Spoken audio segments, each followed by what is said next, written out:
병원에 큰 병원에 가게 되면은 그 호스피스 병동이라고 이렇게 따로 있습니다. 그런데 젊은 사람들은 별로 관심 없어 보일지 모르지만 이제 점점 나이가 들어가게 되면 호스피스는 뭐 하는 데인가 이렇게 아마 관심을 좀 갖게 되고 그래요. 호스피스 제도는 이제 그렇게 생긴 지가 오래되지 않습니다. 그런데 그것이 잘 운영되고 있는 데는 기독교보다는 캐톨릭 쪽이 잘 운영을 하고 있어요. 그 큰 병원에 있는 호스피스 병동은 캐톨릭에서 운영하는 그 호스피스하고는 좀 달라요. 그래서 나중에 그런 쪽에 관심이 있으신 분들은 또 기회가 될 때 제가 한번 알려드릴 거예요. 근데 이 호스피스가 정착하게 된 데는 아주 한 분의 유명한 분이 공헌이 큽니다. 엘리자베스 퀴블러 로스, 이름이 꽤 길죠? 근데 그분은 정신분석학자이자 또 심리상담사이기도 해요. 또 정신과 의사이기도 하고, 그분이 죽음학이라는 거를 이렇게 만들었어요. 죽음학. 하여간 사람들은 그래도 참 여러 학문을 잘 만들어요. 근데 지난번에도 한번 잠깐 소개했지만 그분의 쓴 책 중에 유명한 죽음과 죽어감이라는 책 제목이 많은 그 기초를 놨어요. 호스피스에. 그러니까 사람은 이 죽음을 앞두고 죽어가는 과정이 굉장히 중요하다는 측면에서 이야기한 거예요. 대표적인 거로 그 죽음을 앞두고 심리의 5단계를 이분이 이야기했어요. 그 5단계를 간단히 설명하면 사람이 병원에서 당신 위암 4기야, 뭐 폐암 3기야, 말기야, 뭐 이런 통보를 받으면 공통적으로 부정한답니다.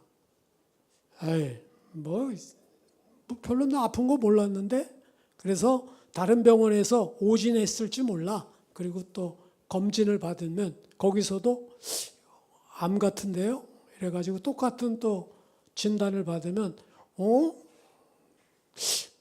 뭐야? 몇 차례를 이제 병원을 이렇게 탐방을 합니다. 그런데 전부 다 암이라는 게 확실하게 이렇게 받게 되면 그 다음에는 분노를 해요. 부정에서 분노로 옮겨가요. 왜 나에게 이런 일이? 지금 내 나이에 나보다 엉터리로 사는 사람도 많은데, 저렇게 나이 많은 사람도 멀쩡한데, 분노로 바뀝니다.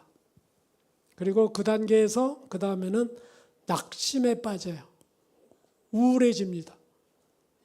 이게 뭐야? 내 인생이 이제 얼마 안 남았단 말이야? 도대체 이 남은 짧은 인생을 내가 이제 어떻게 살아갈까? 아주 우울감에 빠지죠.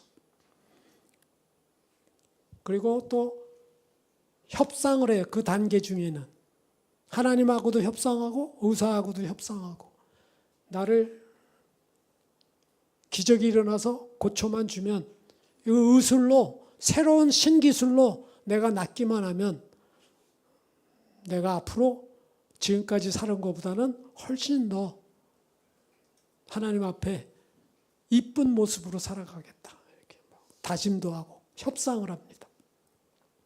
그러나 결국에는 마지막 단계에 수용을 해요. 포기를 하는 거죠.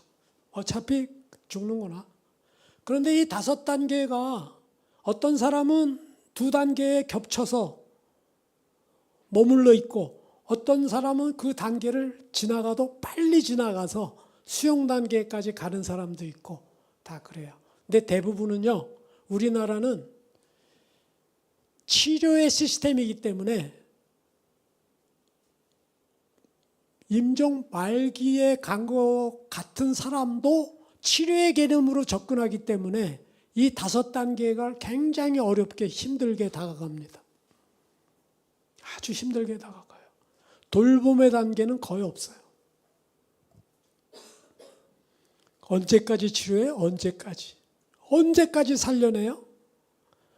그래서 이 죽어감이라는 과정을 잘 겪어야 그 인생이 정말로 복된 인생이 되는 거예요. 제가 왜 이렇게 설교의 첫 번부터 이런 이야기로 시작을 하나? 우리 이 땅에서 유한한 시간과 공간 속에 살아가는 인간, 간이 다 들어가 있죠?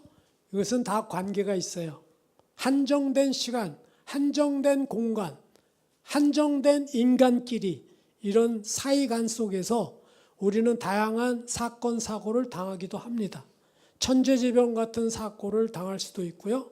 예기치 않은 돌발적인 사고도 당할 수도 있고, 불시에 찾아온 질병. 여러분, 질병도 서서히 오는 거가 거의 없어요, 보면은. 갑자기 어느 날 예상치도 않게 탁 다가와요. 또 갑자기 사랑하는 가족이나 친지들을 잃게 되는 그러한 상실감에 처하기도 하고요. 의도치 않은 억울한 사건에도 휘말릴 수도 있고요. 도저히 이 땅에서 이해되지도 않고 납득되지 않은 그런 상황에 마주칠 때 제일 먼저 던져지는 질문, why? 왜 이런 일이? 왜 나에게? 이것이 우리의 공통적인 반응입니다. 그러면서 신앙인은 특별히 이것이 깊어지면서 점점 하나님, 왜 나에게 이런 일이 일어났습니까? 도대체 이 상황을 어떻게 이해해야 됩니까? 이런 질문으로 이어지게 되죠. 성경의 66권 중에 가장 심오하고 가장 신학적으로 깊은 내용이 적힌 책이 욥기서입니다. 그러니까 성경 66권 중에 거의 신학적인 어떤 이론이나 어떤 신학적인 깊은 하나님의 메시지는 최종 책 하나를 뽑으라 그러면 욥기예요. 욥기서는 욥기서를 쭉 관통하고 있는 신학적인 주제는 why입니다. 왜? 고난의 한가운데서 묻게 되는 하나님에 대한 하나님의 선, 하나님의 공의, 하나님의 절대 주권, 이 앞에 인간은 왜라는 질문으로 다가가는 주제예요. 그래서 욥기서는 고통이란 삶의 소재를 통해서 하나님에 대한 인간의 믿음이 반드시 하나님이 주신 축복에 따르지 않고 이기적이지도 않고 참되고 순수한 믿음을 과연 인간이 보여줄 수 있을까? 그거를 하나님이 우리에게 보여주기 위해서 기록된 책이에요. 욥기서는 다른 책하고 좀 다르게 설화체, 이야기식의 우리가 옛날 이야기 듣듯이 그런 내용으로 기록이 되어 있어요. 우리가 그동안에 구약성경서부터 쭉 보았던 것들은 역사서를 많이 봐왔습니다. 출애굽기, 여호수아, 열왕기 상하, 또 사사기, 사무엘 상하 이렇게 쭉 역사서는요. 그것을 흐르는 신학적 관점이 있다고 제가 말씀드렸어요. 그것은 뭐냐? 하나의 흐르는 사관이 있는데 신명기적 사관, 신명기적 신학. 그렇게 말하니까 굉장히 또 졸리죠? 그러나 이것은 간단합니다. 한마디로 인과응보의 법칙으로 보는 거예요. 다르게 말하면 신명기 신학은 이 역사서에서는 하나님의 언약, 그 하나님의 약속의 말씀에 대한 하나님의 백성이 그 언약에 대한 순종과 불순종에 따라서 그에 따라 상응하는 축복과 저주를 받게 된다는 보응적 세계관을 말해요. 아주 익숙해요. 우리가 늘 생각하고 있는 거. 그런데 문제는 삶 가운데서 도저히 이해되지 않는 상황이 닥쳤을 때가 문제입니다. 의인이 받는 고난, 악인의 형통, 이런 건 어떻게 설명할 것인가? 또 갑작스럽게 닥친 재난에 대해서는 우리가 이걸 어떻게 해석할 것인가? 선한 사람에게 왜 이런 일이 일어났는가? 이런 부분에 대해서는 신명기적 신학으로 역사관으로 해석이 안 되는 거예요. 그래서 이것을 좀 신학적인 용어로는 신정론이라 그럽니다. 신신자, 바를 정자. 욥기서에 나타난 신학을 한마디로 이야기하라 그러면 이것은 신정론에 관한 이야기예요. 그래서 신정론이란 뭐냐? 하나님의 선하심과 하나님의 공의를 이해하기 어려운 고난 가운데서 설명하려는 신학적인 시도다. 이렇게 보시면 될 거예요. 하나님이 왜 고난을 허락하셨는지, 이러한 주신 고난 가운데 하나님은 그래도 여전히 선하신가? 이에 대한 신학적 질문을 말하는 거죠. 하나님, 나에게 왜 이런 고난이 닥쳤습니까? 도저히 이해할 수 없는 고통 앞에서 하나님 어디 계십니까? 정말 하나님은 보고 계시기나 합니까? 이러한 질문을 하면서 고난 한가운데에서 하나님의 주권에 대해서 더 깊이 이해해 보려는 믿음의 몸부림입니다. 그러니까 욥기서를 통해 왜? 라는 탄식이 바로 욥기 신학의 중심 주제인 거죠. 오늘 본문에 들어있는 이 욥기서 1장 1절은 이렇게 시작을 합니다. 우스 땅에 욥이라 불리는 사람이 있었는데 그 사람은 온전하고 정직하여 하나님을 경외하며 악에서 떠난 자더라. 욥이 어떠한 사람인지를 자세하게 설명을 하는 글로 욥기는 시작을 해요. 이것이 뭐예요? 욥은 정말 의로운 사람이에요. 의로운 사람.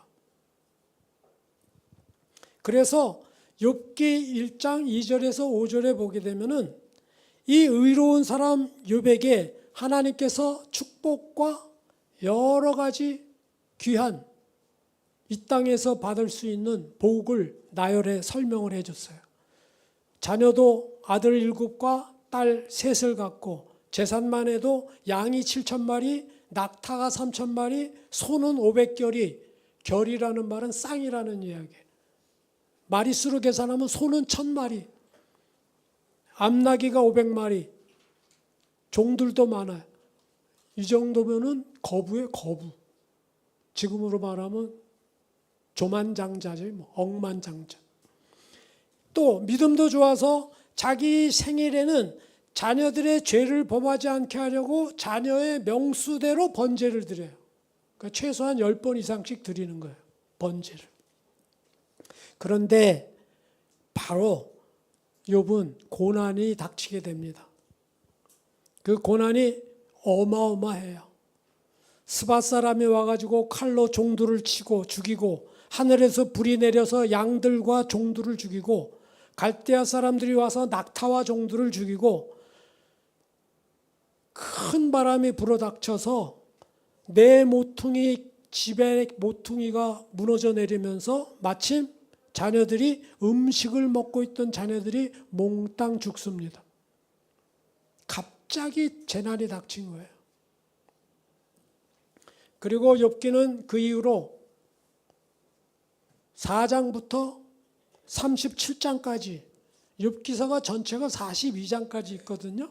그런데 4장부터 37장까지면은 거의 34장, 거의 대부분의 분량을 욥과 욥의 세 친구 엘리후 친구들하고의 논쟁의 이야기가 적혀 있어요. 그 논쟁의 핵심은 뭐냐? 누구 말이 옳은지 잘 생각해봐. 어떤 게 옳은지. 그거예요. 그게 주제예요. 친구들은 이렇게 욥에게 말합니다. 욥, 내가 당하는 고통, 그 고통 내게 까닭없이 일어났겠냐? 너 잘 생각해봐. 내가 받는 그 고난, 그거는 너 지은 죄 때문이 아니겠냐? 그러니까 너는 회개해야 돼. 그것이 친구들의 일관된 주장이에요. 근데 읽어보면 틀린 말은 하나도 없어요. 그런데 욥의 입장에서는 얼마나 가슴이 후벼파고 아플지 몰라. 그러지 않아요? 우리가 보통 살아갈 때도 그러잖아요. 뭐 욥 같은 고난이 아니더라도 어려움이 당했는데 누가 친지가 가까운 사람이 와서 조언을 해준답시고 말은 틀린 거 없어.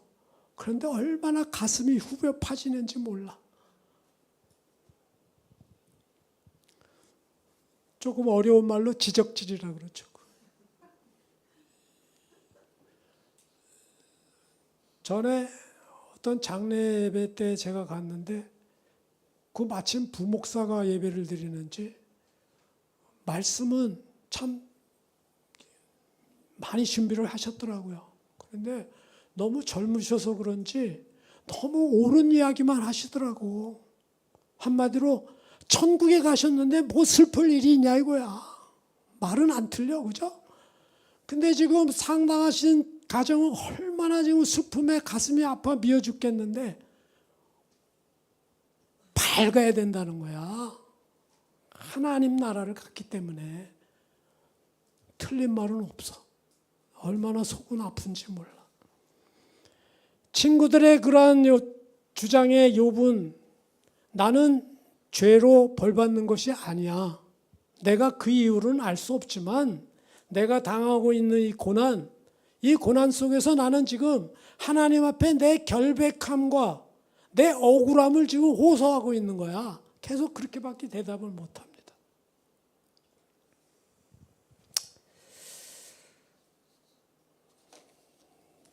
제가 며칠 전에 책을 한 권 봤는데 책은 얇아요. 근데 참 마음이 많이 아프더라고요. 이 책은 2차 세계대전 때 홀로코스트, 아우슈비츠, 유대인의 엘리 위젤이라는 유대인이 15살 정도에 아우슈비츠로 끌려갔어요. 식구는 엄마, 아빠, 누나 둘, 여동생 하나 이렇게 모두 어느 날 갑자기 여기 책에 보면은 그런 내용이 나와요.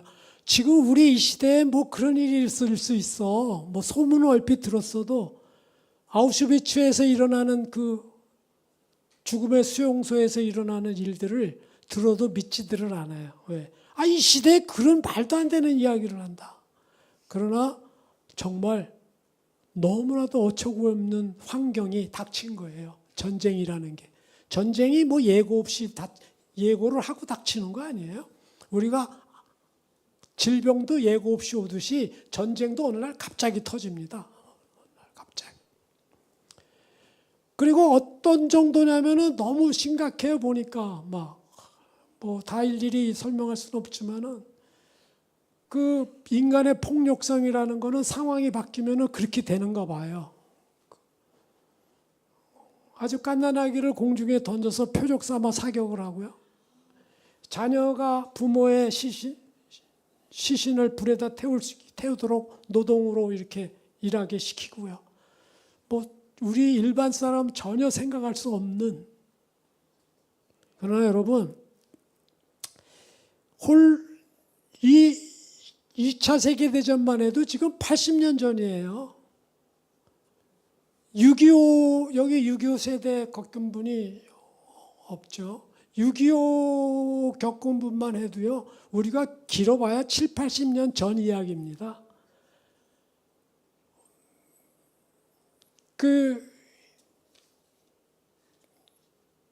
김형석 교수 105세인데 아직 살아계시죠? 김형석 교수. 그분은 1920년생이시니까 홀로코스트 여기 이 책을 쓴 저자가 엘리 위젤이 1928년생이에요. 그러니까 김영석 교수보다 8살 어린 사람이에요, 지금. 아무튼 이 밥 나이트라는 이 책에 홀로코스트라는 말 자체는 사실 불에 태우다라는 그리스어에서 나왔습니다. 홀로카우스톤. 그런데 그것을 짐승을 번제물로 태운다. 이런 뜻을 갖고 있는 건데 2차 세계대전 중에 유대인의 대학살을 홀로코스트라고 고유명사로 이제 바뀐 거나 마찬가지예요. 아무튼 이 책에 적혀 있는 그 번역한 분이, 이 책을 번역한 분의 한 반 페이지 정도 되는 것을 제가 한번 읽어 드리겠습니다. 옴기니가 김하락이라는 분이에요. 이 책을 번역하면서 가장 인상 깊은 구절이 자꾸 떠오른다. 수용소 안에서 두 남자와 한 아이가 교수형 당하는 걸 보면서 신은 어디에 있느냐라고 절규하는 장면이다. 우리는 희생자 앞을 지나갔다. 두 사람은 이미 숨이 끊어졌다. 그들의 혀는 축 늘어진 데다 부풀어 오르고 푸르스름했다. 그러나 세 번째 밧줄은 아직 움직이고 있었다. 너무 가벼운 그 아이는 숨을 쉬고 있었다. 소녀는 우리가 보는 앞에서 30분 넘게 몸부림치며 삶과 죽음의 경계를 넘나들었다. 우리는 가까이서 소년을 보아야만 했다. 내가 지나갈 때도 소년은 살아있었다. 혀는 아직도 붉었고 눈도 여전히 감기지 않았다. 내 뒤에서 아까 그 사람이 다시 묻는 소리가 들렸다. 하나님은 어디에 있는가? 그때 내 안에서 어떤 목소리가 대답하는 것을 들었다. 하나님이 어디 있냐고? 여기 교수대에 매달려 있지. 그날 저녁 스프에서는 시체 맛이 났다. 이게 번역하는 분이 아마 그 내용을 번역한 내용이 굉장히 가슴에 남았나 봐요. 나중에 책 후기에다가 적은 걸 제가 읽어드린 겁니다. 욥기의 시작은 이 땅에서가 아니고 천상에서 일어난 하나님과 사탄의 대화의 내용이부터 시작되었음을 알려주고 있습니다. 욥기 1장 9절에서 12절을 보게 되면 이렇게 기록이 되어 있습니다. 사탄이 여호와께 대답하여 이르되 욥이 어찌 까닭없이 하나님을 경외하리이까? 주께서 그와 그의 집과 그의 모든 소유물을 울타리로 두르심 때문이 아니니까? 주께서 그의 손으로 하는 바를 복되게 하사 그의 소유물이 땅에 넘치게 하셨음이니이다. 이제 주의 손을 펴서 그의 모든 소유물을 치소서. 그러시면 틀림없이 주를 향하여 욕하지 않겠나이까? 여호와께서 사탄에게 이르시되 내가 그의 소유물을 다 내 손에 맡기노라. 다만 그의 몸에는 내 손을 대지 말지니라. 사탄이 곧 여호와 앞에서 물러가니라. 욥기의 처음 시작 부분은요, 천상의 이야기, 사탄과 하나님과의 대화 이야기를 이렇게 써놨어요. 그러나 욥기에 나오는 욥이나 욥의 친구들, 그들은 이 땅에서 보이는 세상에서 살아가는 존재들이기 때문에 천상에서 무슨 일이 일어났는지를 전혀 모르고 그저 보이는 세상에서 자신들이 갖고 있는 유한한 인식의 범주 안에서 각자가 무엇이 옳은지를 토론하고 있는 거예요. 성경은 우리에게 보이는 세계와 보이지 않는 세계를 자연스럽게 기록해 놓습니다. 두 세계가 하나는 자연의 세계요, 하나는 초자연의 세계인데 구분이 없어요. 하나는 현실 세계요, 하나는 영의 세계인데 두 세계를 동시에 같이 보여줍니다. 왜? 둘 다 존재하니까 보여주는 거예요. 성경에 많은 내용이에요. 곳곳에 두 세계를 보내줘요. 창세기 32장에는 야곱이 길을 가는데 하나님의 사자가 그를 막아서 야곱이 그를 볼 때 하나님의 군대, 그 땅 이름을 마하나임이라 하더라. 뭐 우리는 잘 이해가 잘 안 되죠. 뭘 봤길래 저러지? 열왕기하 6장에 보게 되면 하나님의 사람 사환이, 그 사환이 누구냐? 엘리사의 사환이에요. 종이에요. 엘리사가 사환이 일찍 일어나 나가보니 군사와 말과 병거가 성읍을 에워쌌는지라. 그의 사환이 엘리사에게 말하되 내 주여 우리가 어찌하리이까 하니 대답하되 두려워하지 말라. 우리와 함께한 자가 그들과 함께한 자보다 많으니라 하고 기도하여 이르되 여호와여 원하건대 그의 눈을 열어서 보게 하소서 하니 여호와께서 그 청년의 눈을 여심해 그가 보니 불말과 불병거가 산에 가득하여 엘리사를 둘렀더라. 영적인 눈이 열리니까 그 둘러싼 적보다도 뒤에 불말과 불병거가 보여요.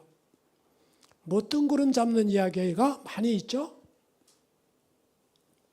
마가복음 신약에 와서도 9장 2절 4절에 보면 엿새 후에 예수께서 베드로와 야고보와 요한을 데리고 높은 산에 데리고 올라갔더니 그들 앞에 변형이 되사 그 옷이 광채가 나고 세상에서 빨래하는 자가 그렇게도 희게할 수 없을 만큼 휘어졌더라. 이에 엘리야가 모세와 함께 그들에게 나타나 예수와 더불어 말하거늘. 베드로, 야고보, 요한은 놀라운 체험을 높은 산에서 하는 거예요. 엘리야와 모세와 예수님의 대화하는 모습을 뭐 헛거봤나? 어떻든 성경은 이렇게 자세하게 영적인 세계, 이상한 나라의 세계를 썩 적혀 있어요. 누가복음 24장 30절 31절에 보면은 그들과 함께 음식 잡수실 때 제자들이에요. 엠마오로 가는 제자들이 떡을 가지고 축사하시고 떼어 그들에게 주시니 엠마오로 가는 그 제자들의 눈이 밝아져 그인 줄 알아보더니 예수는 그들에게 보이지 아니하신지라 갑자기 사라져서 안 보여요.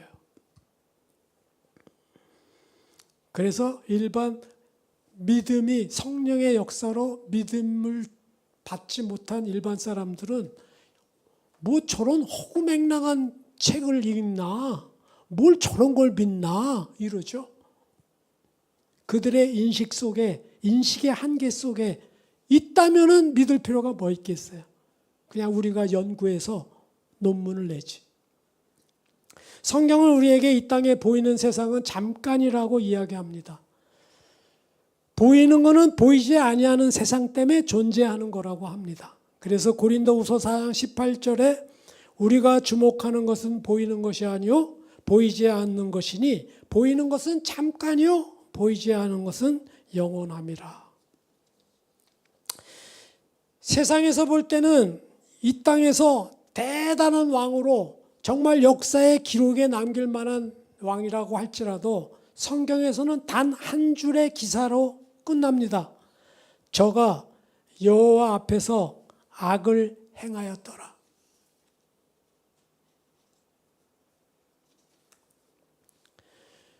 욥기는 이 총 42장 중에 1장, 2장 천상의 이야기를 다루고 4장, 37장 거의 대부분을 욥과 욥의 친구들의 대화의 이야기로 기록되어 있고 그 많은 장 동안에 하나님께서는 계속 침묵을 하십니다. 계속 침묵. 아무 대답 말이 없어요. 그러다가 38장에 나타나셔서 욥과 대화를 이어가십니다. 42장 마지막까지. 욥기 38장 1절에서 4절에 여호와 하나님께서 욥하고 대화 내용이 이렇게 기록이 된 게 있어요. 그때에 여호와께서 폭풍우 가운데에서 욥에게 말씀하여 이르시되 무지한 말로 생각을 어둡게 하는 자가 누구냐? 너는 대장부처럼 허리를 묶고 내가 내게 묻는 것을 대답할지니라. 내가 땅에 기초를 놓을 때에 내가 어디 있었느냐? 내가 깨달아 알았거든 말할지니라. 한마디로 욥 너 네가 아는 그 지식의 정도가 도대체 얼만큼인데 너가 알고 있는 거 뭔데 너가 할 수 있는 능력이 얼만큼인데 그거를 하나님이 욥하고 이야기하는 거예요.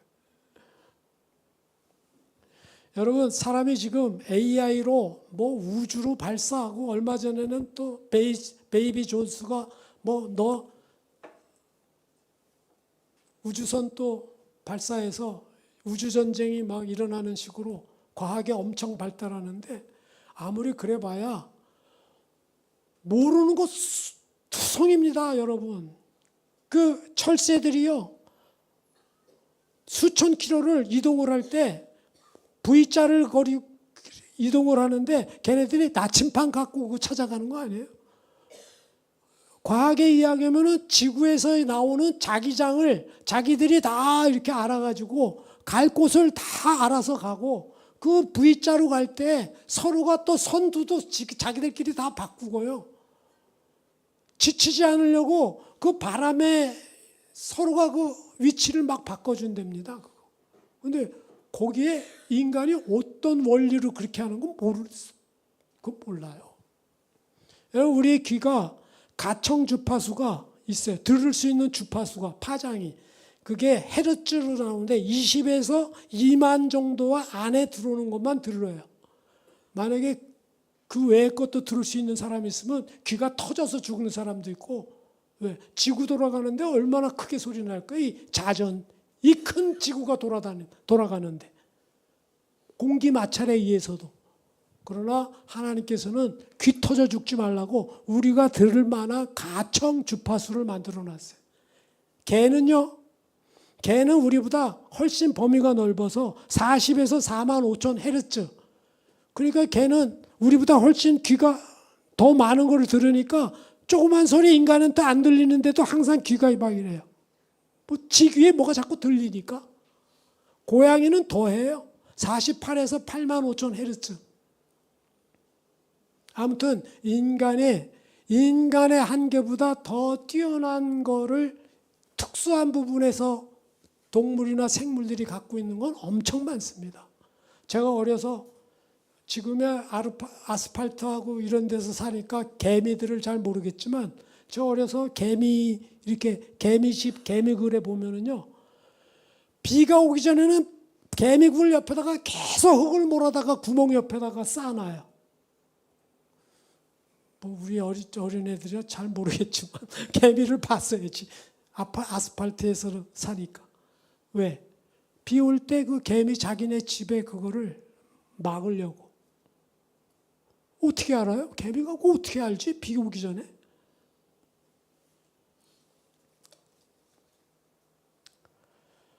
우주에서 본 지구를 한번 좀 봤으면 좋겠어요. 뭐 우주에서 본 지구가 굉장히 아름답고 멋있는데, 여러분, 태양을 중심으로 태양계에 있는 위성들이 도는 중에 지구는 세 번째죠. 수, 금, 지, 화, 목, 토, 천의 명 도는데, 그 태양은 지구보다 130만 배 큽니다. 크기가. 지금 우리 지구보다 태양은 130만 배. 그런데 그 태양이 있는 태양계가 그건 거리로 너무 크니까 광년으로 따져요. 광년. 광년이란 뭐냐? 빛이 1년 동안 날아가는 기간. 그만큼 멀다 이거죠. 그런 태양계가 모여서 은하계를 이루어요. 그 은하계는 또 얼만큼이냐? 태양과 같은 포함해서 그런 별들, 혹성들이 1000억 개에서 4천억 개가 있대요. 그냥 인간도 잘 모르니까 그냥 1000억, 4천억 막 숫자 붙이는 거예요. 워낙 크니까. 그 태양계가 모여서 은하계가 되고, 은하계가 모여서 우주계를 만들게. 소우주, 대우주.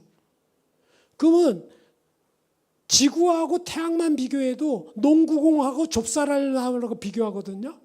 근데 그 태양도 태양계하고 따지면 또 좁쌀로 보이는 거고요. 뭐 이건 끝도 한도 없어요. 안드로메다라는 은하계까지 가려면은 250만 광년이 걸린대요. 이것도 인간이 그냥 막 맞춰놓은 거예요. 300만 광년이 걸리는지 100만 광년이 걸리는지 그건 모르는데, 어떻든 분명한 건 빛이 날아가는 속도가 1년 동안 날아가는 속도에 몇백만 년을 가야 그렇게 크다는 이야기. 그러니까 상상을 초월하는 거죠. 그 지구에서 우리 이 복음 충신교회가 어떻게 보이는지 한번 봅시다.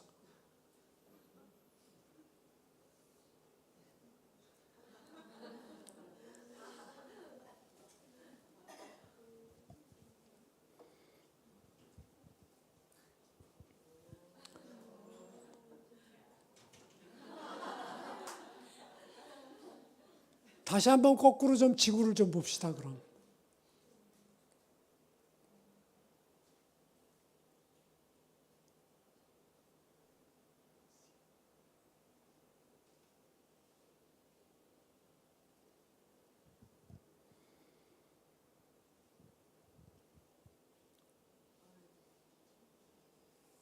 네, 꺼주세요. 여러분하고 저가 지금 전 세계에 약 한 200여 개 국가가 있어요. 그 200여 개 국가 중에 대한민국에 태어났으니까 지금 만난 거예요. 5,200만 우리 대한민국 인구 중에 어떻게 여러분하고 만났어요? 이렇게 또 우리 여기 또 여러분들끼리 이렇게 또 복음중심교회 이렇게 하게 되고, 아까도 잠깐 이야기 드렸지만 불과 7, 80년 전에 1차 세계대전, 2차 세계대전 또 아무 이유 없이 그냥 사람들이 죽어나가고, 저희 부모님도 저희 형님들도 6.25 겪은 분들이 있고, 제가 암만 생각해도 아마 이 시대에 이 대한민국의 국민으로 여기 복음중심교회에 앉아서 예배 드릴 수 있을 만큼의 이 좋은 조건과 행복은 최상이라고 저는 생각합니다. 최상.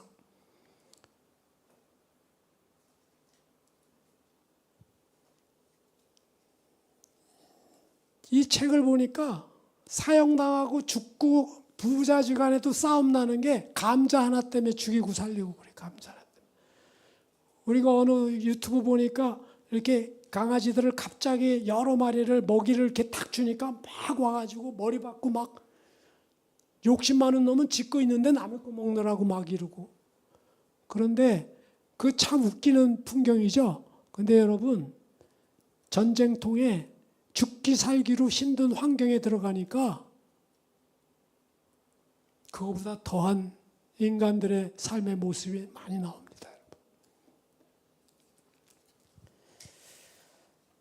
제가 이런 생각을 해봤어요. 요즘에 과학이 발달돼서 반려견을 이렇게 볼 수 있도록 홈캠을 다 이렇게 해놨더라고. 그래서 이제 자기가 핸드폰으로 이렇게 보면은 자기가 사랑하는 반려견이 뭐 하고 있나, 무슨 짓거리 하고 있나 이렇게 다 보고 있죠. 근데 반려견이 이런 생각을 한다고 해요. 합시다. 예를 들어 주인이 이제 문 닫고 확 나갔어요. 이제 잘 있어. 그러면 야 자유다 이렇게 생각하기보다 왜 이렇게 답답하게 방에다 가둬놓는 거야. 문을 닫고. 그리고 좀 자기 먹는 것도 맛있는 거 나도 좀 주고 가지. 꼭 사료만 먹으라고. 여기 사료 콧구멍 갖다 대면 이렇게 자동으로 나오는 사료기에다 사료만 먹게 하고. 아이 참 우리 주인은 못마땅해. 여러분, 그 반려견하고 주인하고의 질적 차이하고 인간하고 하나님하고의 질적 차이하고 비교하면 어떤 게 더 클까요?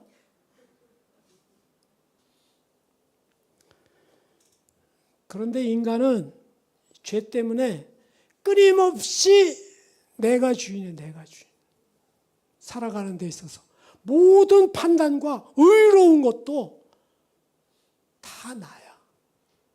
그래서 하나님께서 딱 두 마디야.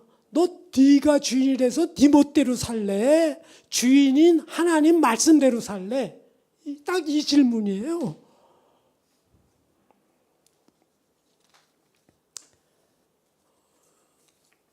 똑같은 인간의 성정으로 이 땅에서 살아가면서 엄청난 고난과 고통을 당했던 욥이 하나님과 38장서부터 42장에 걸쳐서 너라는 존재가 도대체 뭐고 하나님은 나라는 존재가 뭔지 너 알겠냐?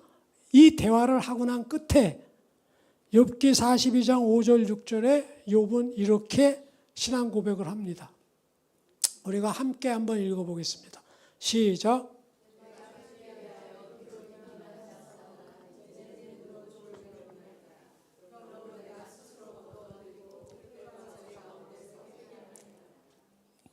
옛말에 이런 말이 있어요. 백문이 불여일견이다.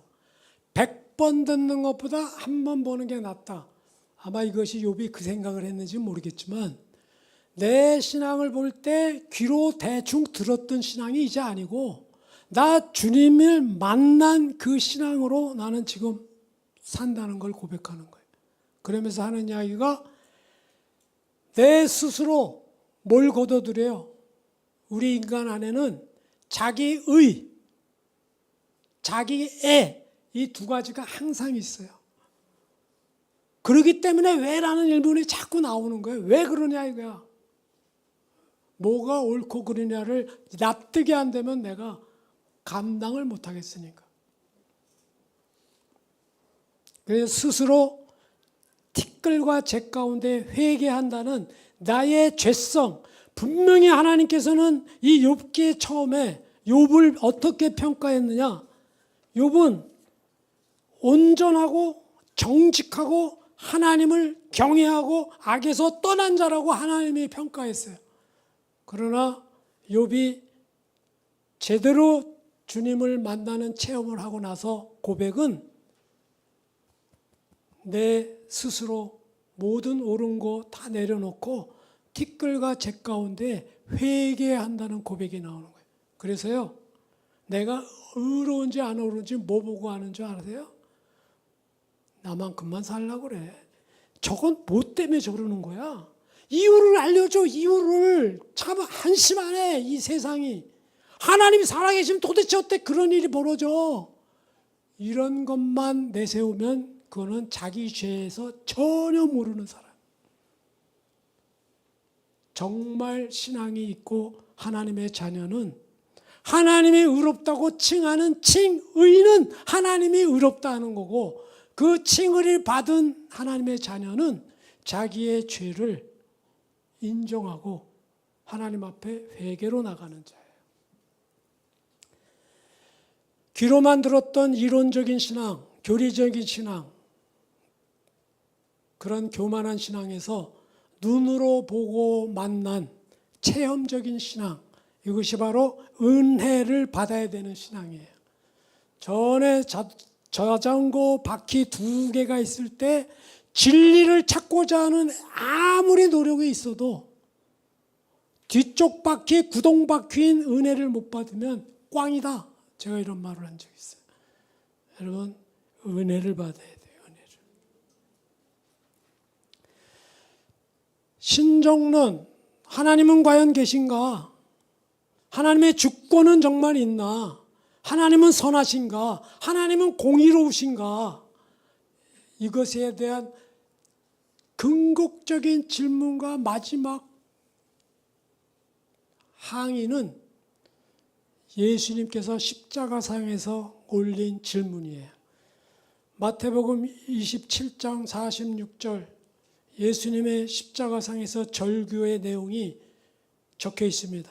제9시쯤에 예수께서 크게 소리질러 이르되 엘리 엘리 라마 사박다니 하시니 이는 곧 하나님 나의 하나님 어찌하여 나를 버리시나이까.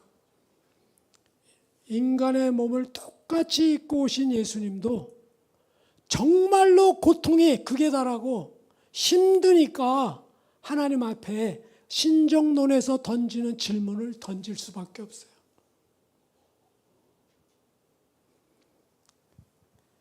하나님께서는 예수님의 절규에 침묵하셨습니다.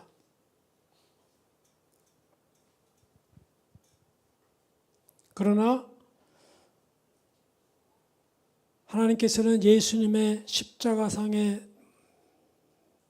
죽으실 때 함께 그 자리에 계셨어요.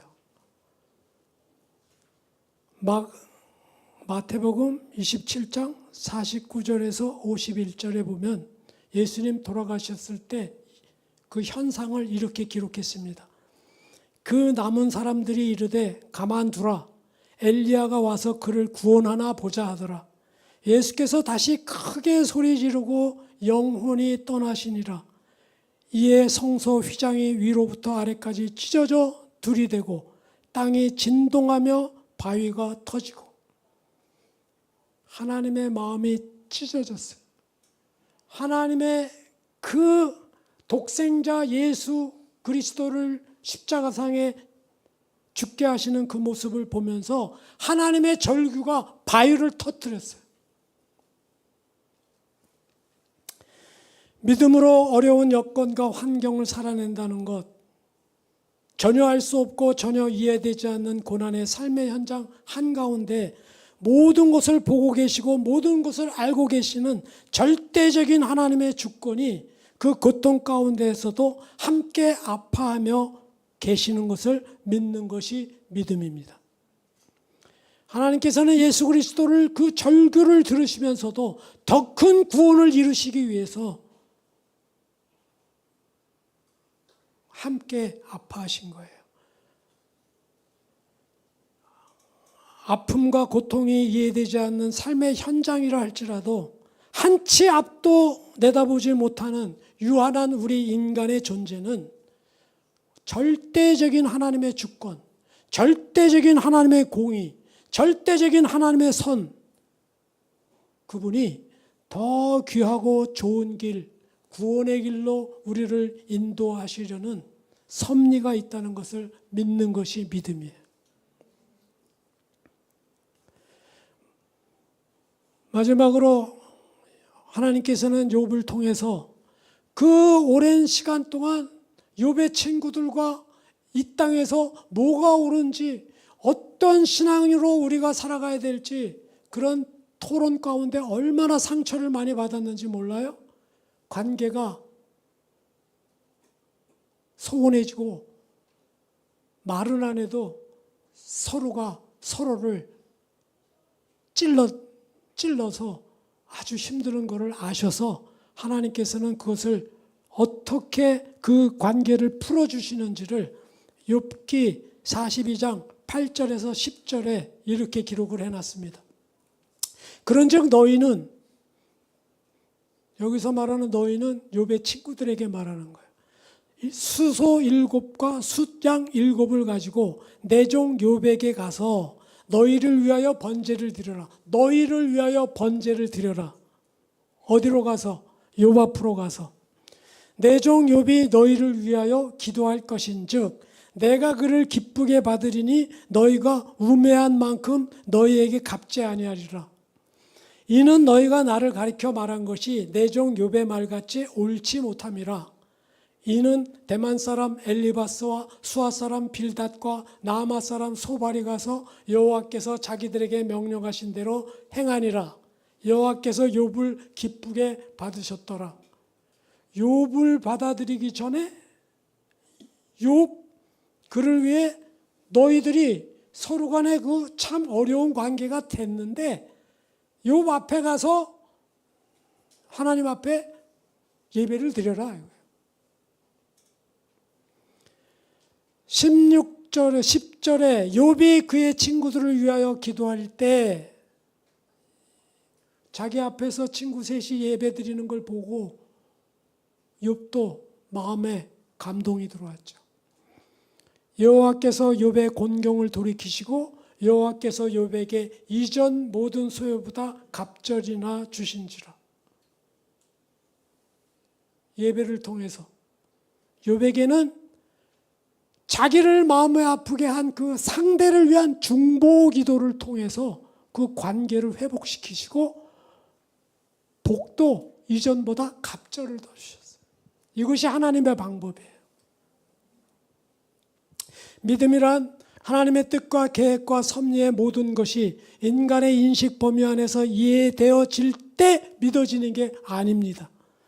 유한한 인간은 보이는 세상에서 한정된 것만을 보고 인식하며 살아갈 수밖에 없는 존재이기 때문에 보이지 않는 영적 세계를 모두 이해할 수가 없는 존재입니다. 이것이 믿음의 신비예요. 고난 속에서 하나님의 침묵은 버림이 아닙니다. 침묵이 응답이 없는 것이 아닙니다. 하나님께서 더 큰 구원, 더 큰 축복을 완성하기 위해 하나님의 섭리요, 하나님의 계획입니다. 신종론에서 변하지 않는 답, 그것은 절대적인 주권자이신 창조주 하나님이 우리를 구원해 주시기 위해 함께 하신다는 임마누엘의 하나님을 믿고 따르는 것입니다. 그래서 욥기는 고난에 대해서 설명하기 위해 쓰여진 책이 아닙니다. 이 땅에서 고난당하는 어떤 사람의 스토리를 전하려고 적힌 책이 아닙니다. 그러한 고난 속에서도 하나님이 함께 하신다는 것을 깨닫는 신앙의 여정을 보여주기 위함입니다. 이 땅에서 조건을 이 땅에서 받을 만한 조건이 돼야 믿음이 좋아지는 것을 보여주고자가 아니라 사탄이 제안한 것과 같이 다 없어진다 하도 믿는 사람이 있다는 걸 보여주기 위한 게 욥기예요.